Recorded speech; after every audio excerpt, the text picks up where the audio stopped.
Before we dive into this story, let us know where you're watching from. Sarah's hands shake as she places items on the conveyor belt. Bread, peanut butter, a carton of milk. The fluorescent lights hum overhead. Her daughter waits in the car outside. The cashier scans each item. Sarah swipes her card.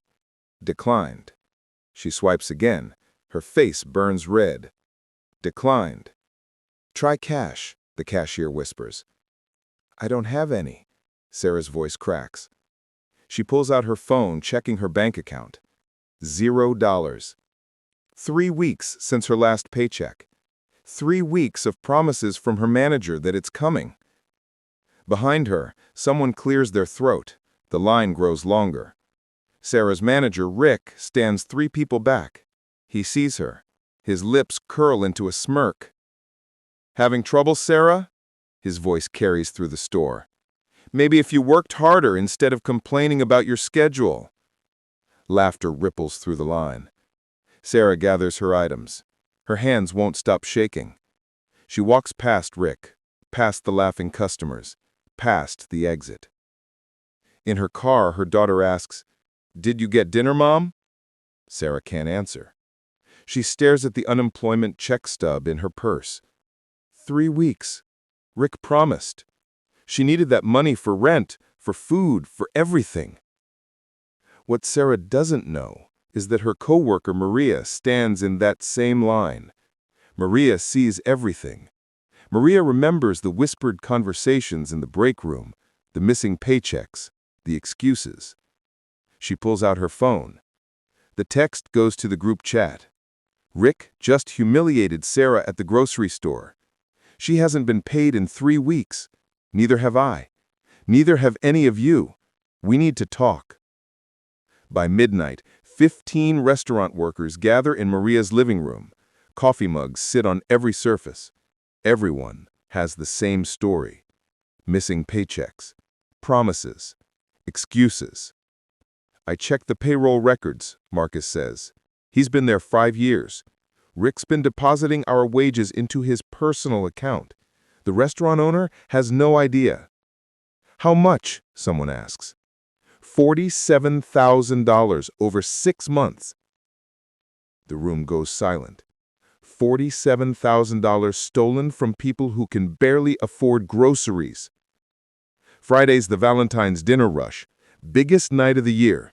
Every table booked. What if nobody shows up to work? Heads nod around the room. Phones come out. Within an hour, 17 staff members confirm not one person will clock in Friday night. But Maria isn't finished. She emails the financial records to 3 local news stations. She calls the health department with concerns about kitchen conditions.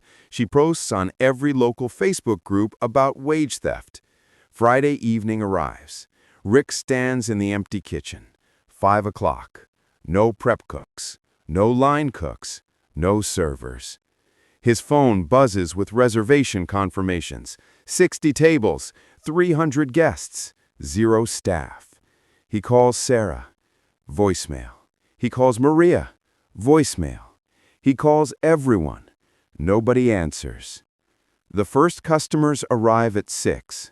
They wait 15 minutes. No host. No menus. No acknowledgement. Rick runs to the podium, sweat dripping down his face. "We're experiencing technical difficulties," he stammers. By 7, 50 angry customers crowd the waiting area. Some leave. Some demand to speak to the owner. Rick's phone rings. The owner. Rick doesn't answer. Outside, news vans pull up. A reporter approaches departing customers. "Can you tell us about your experience tonight?" "Worst service I've ever seen. Waited an hour. Nobody even acknowledged us." The reporter turns to the camera. "We're here at Rick's restaurant where staff allegations of wage theft have emerged. Documents suggest the manager has been pocketing employee paychecks for months." Rick watches through the window. His face goes pale. His phone explodes with texts. Friends, family, vendors, everyone saw the news. The health inspector arrives Monday morning. Expired food, improper storage, rodent droppings. Citations pile up. The restaurant closes immediately. But the community isn't done. Social media posts go viral. Boycott Rick's restaurant. Shares reach 10,000, 20,000, 50,000. Wednesday morning, Sarah finds an envelope under her apartment door. No return address. Inside, $3,000 in cash. A note reads, "From your family at the restaurant. No one should go hungry." She collapses against the door. Tears stream down her face. Her phone buzzes. Maria's text, "We all chipped in. You deserved better." The restaurant never reopens. Rick faces criminal charges for wage theft. The owner fires him and personally delivers checks to every employee, full back pay plus interest. Sarah stands in her kitchen, making sandwiches for her daughter. Real food, fresh bread. She looks at the note on her refrigerator. "From your family at the restaurant." She finally understands. Family doesn't let family go hungry. Family fights back. If this story moved you, share it. Subscribe for more stories of justice and community.